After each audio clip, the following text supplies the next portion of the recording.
गांव में कोई विकास कार्य नहीं हो रहे हैं। उनके अंदर देखा जा रहा है कि कब्जे हो रहे हैं, मकान बन रहे हैं और भी चीजें बनने लग रही है। ऐसा है, वो स्कूल की जगह नहीं है, वो लाल डोरे की जगह थी।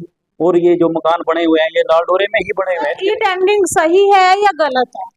ई टेंडरिंग होनी चाहिए, जो बड़े प्रोजेक्ट हैं उनमें वो कार्य ई टेंडरिंग से होने चाहिए। रोजगार की बात करें तो कितने युवाओं को रोजगार मिला आपके गाँव? गरीब तबका है जो कभी नौकरी के लिए सोच भी नहीं सकता तभी मैं नौकरी लग सकता हूँ, उन बच्चों को रोजगार इस सरकार की तरफ से राशन कार्ड बने हुए हैं? राशन कार्ड बने हुए हैं, जो फैमिली आईडी के हिसाब से राशन कार्ड बने। नमस्कार, मैं शबनम और आप देख रहे हैं जनता की आवाज।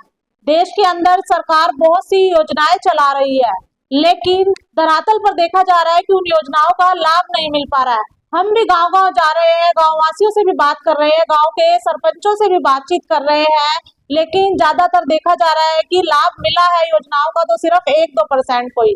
जो गांव की गरीब जनता है उसको कोई लाभ नहीं मिल पा रहा है। तो इस कड़ी में हम इंद्री ब्लॉक के छापर गांव में मौजूद है और गांव के सरपंच शाम सिंह हमारे साथ मौजूद है। इनसे आपके गांव के विकास की बात करें तो क्या कुछ विकास हुआ है 9.5 सालों में आपके गांव में? देखिए, जो पिछली बार जो सरकार थी, भारतीय जनता पार्टी ही की सरकार थी हरियाणा में, उसमें किसी प्रकार की किसी भी व्यक्ति को कोई दिक्कत नहीं थी। सरकार भी भारतीय जनता पार्टी की थी और मुख्यमंत्री की बात ना करें, अब की बात करें। अब तो दिक्कत ही दिक्कत है, किसी को कोई ग्रांट नहीं मिल रही है गरीब आदमी को, और किसी को कोई मतलब कि कोई प्लाट वगैरह नहीं मिल रही, कोई ग्रांट नहीं मिल रही, कोई टूटी कनेक्शन जिनके और कुछ। उज्ज्वला योजना के तहत महिलाओं को गैस सिलेंडर मिले थे, आपके गांव में मिले? उज्ज्वला योजना के तहत गांव में गैस सिलेंडर मिले हैं, कुछ लोगों को अभी और भी मिलने की वो है। फैमिली आईडी बनी हुई है गांव में? फैमिली आईडी बनी हुई है, लेकिन जिन लोगों की आमदन जो है वो जोर लगा करके वो एक साल में 1 लाख रुपए भी कमा नहीं सकते, वो गरीब आदमी, उनके 5-5 लाख रुपए उनको उसकी करेक्शन के लिए बार बार हर जगह रिक्वेस्ट डाल चुके हैं वो, लेकिन उसका भी कोई समाधान नहीं है। सरपंचों के पास, बीडीपीओ के पास, किसी के पास कोई पावर नहीं है कि वो ये साबित उनको ये करवा दे भी ये गलत है जी और इसको ठीक किया जाए, कोई पावर नहीं है किसी के। राशन कार्ड बने हुए हैं?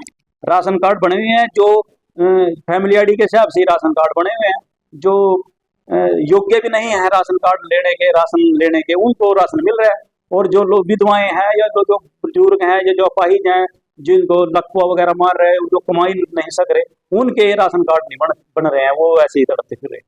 सर, कहीं ना कहीं जो है सरकार के सिस्टम में ही दिक्कतें हैं। सरकार ने सारा का सारा जो सिस्टम है वो पोर्टल के माध्यम से और सारे के सारे काम चंडीगढ़ से ही करने शुरू कर दिए हैं। सरपंच, पंचायत अफसर, किसी की कोई पावर नहीं है। बीडीओ साहब को भी मैंने भी मालिक पर्सनली भी रिक्वेस्ट की कि भाई बीडीओ साहब ऐसे भी ये परेशान है, इनकी फैमिली आईडी में इनकम ज्यादा और ये कम करा दो।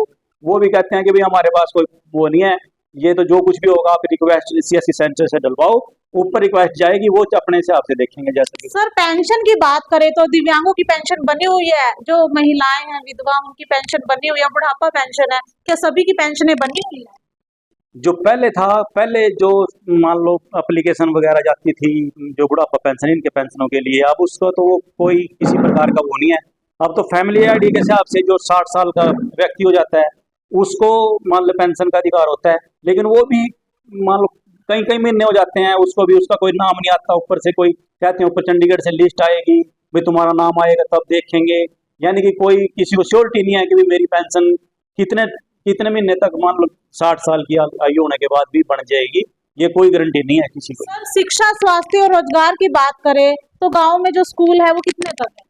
गांव में प्राइमरी स्कूल है, और जो गांव का स्कूल इस टाइम है जहां पर चला हुआ है वो भी लाल डोरे के अंदर चला हुआ है।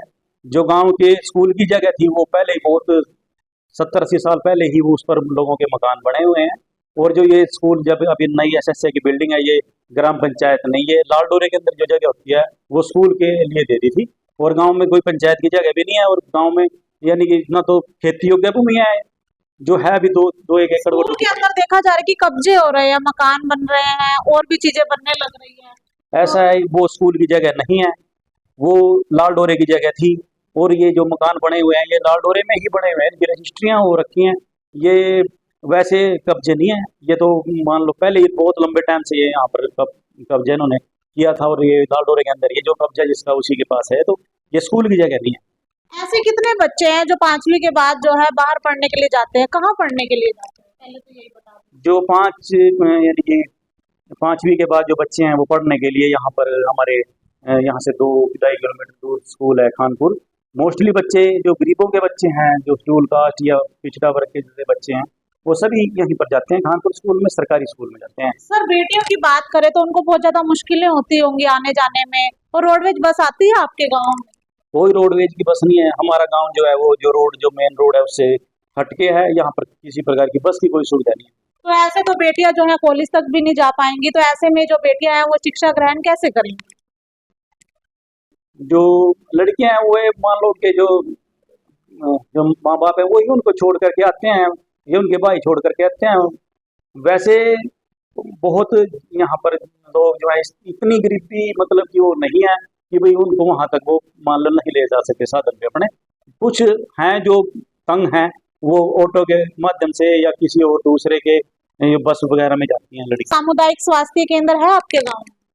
जी नहीं, स्वास्थ्य केंद्र नहीं है हमारे गाँव। तो ऐसे अगर कोई दिक्कतें हो जाए तो कहाँ जाएंगे फिर? ऐसे जो अस्पताल ही नहीं है, कोई डिस्पेंसरी ही नहीं है। डिस्पेंसरी तो यहाँ पर खानपुर में ही है, जो गांव जो है वो उसी से जुड़ा हुआ है। और जो जैसे जच्चा बच्चा है उसके जो टीके वगैरह या कोई दवाई खुराक वो सब वहीं से यहाँ पर जो मैडम है वो दे कर जाते हैं। और जो वैसे बड़े जैसे किसी भी प्रॉब्लम है, तो किसी को लेडीज को या कुछ किसी बंदे को यहाँ पर इंद्री जो हॉस्पिटल है उसमें जाते हैं सरकारी। सर रोजगार की बात करें तो कितने युवाओं को रोजगार मिला आपके गाँव में? इस सरकार की सभी जो मान लो जितनी पॉलिसियां हैं या कुछ है उनमें से सबसे बढ़िया एक रोजगार की जो पॉलिसी है वो सबसे बढ़िया है। और सरकार ने जो गरीब तबका है जो कभी नौकरी के लिए सोच भी नहीं सकता तभी मैं नौकरी लग सकता हूँ, उन बच्चों को रोजगार इस सरकार की तरफ से मिला है। सर सरकार ने आवास योजना के तहत 2022 तक सबकी छतें पक्की हो जाएंगी। क्या आपके गांव में छतें पक्की हुई है? किसी एक की हुई हो या कितनों की हुई है? कितनों की छतें यहाँ पर कच्ची है? यहाँ पर इस सरकार में पिछले 9.5 साल में एक व्यक्ति को छत के लिए पैसे मिले हैं। बाकी छतें कई घर हैं जिनकी छतें कच्ची हैं। कितने घर हैं सर? कम से कम भी 10-12 घर होंगे जिनकी जमी कच्ची की छतें। सर हमने भी गांव के अंदर देखा है कड़ियों वाले मकान है, बड़ी मतलब मुश्किल से लोग रह रहे हैं जान को जोखिम में डालकर। ऐसे उनको कुछ हो जाता है तो कौन जिम्मेवार है? ऐसे उनके पंचायत की तरफ से उनको प्रस्ताव भी लिख करके ऊपर दिया हुआ है और यहाँ से मंजूर भी हो चुके थे उनके, और उनके लिस्ट में भी नाम थे। लेकिन सरकार ने वो जो PMAY की जो तहत स्कीम के तहत जो लोगों को ग्रांट हुए थे वो बंद किया हुआ है पीछे से। वो साइट ही बंद है, किसी को कोई नहीं है। बस 80,000 रुपये वाला जो फॉर्म भरे हुए थे जिनकी छतें छत के लिए भरे थे वो भी किसी को कोई पैसा नहीं मिल रहा। सिर्फ सरकार जो है वो घोषणाएं तो बहुत बड़ी बड़ी हैं, भाई ये भी देंगे वो भी करेंगे। पहले शेड्यूल कास्ट को 80,000 रुपये मिलते थे और अब भाई बैकवर्ड हो या जनरल हो जिसकी 1,80,000 से कम है उनको सभी को मिलेंगे। वो ऐसा तो कर दिया, लेकिन वो जो शेड्यूल कास्ट को भी मिलते थे वो भी बंद कर दिए ना। तो क्या लगता है जो भाजपा सरकार ने बड़े बड़े वायदे किए थे, क्या उन वायदों पर खरी उतर पाई है सरकार? वायदों पर सरकार जो है वो खरी नहीं उतर पाई है और सरकार के प्रति जो लोगों में है बहुत अंदर रोष है। और सरकार अपनी जो पॉलिसियां जो सरकार की हैं वो सही नहीं है। तो छापर गांव के सरपंच श्याम सिंह हमारे साथ मौजूद थे, इनसे हमने बातचीत की है। और आप भी कमेंट में जरूर बताइएगा कि जो सरकार ने बड़े बड़े वायदे किए थे क्या उन पर सरकार खरी उतर पाई है, और आपके गांव के क्या हालात है, आपके इलाके के क्या हालात है, वो कमेंट में जरूर बताइएगा और वीडियो को शेयर जरूर करते रहिएगा।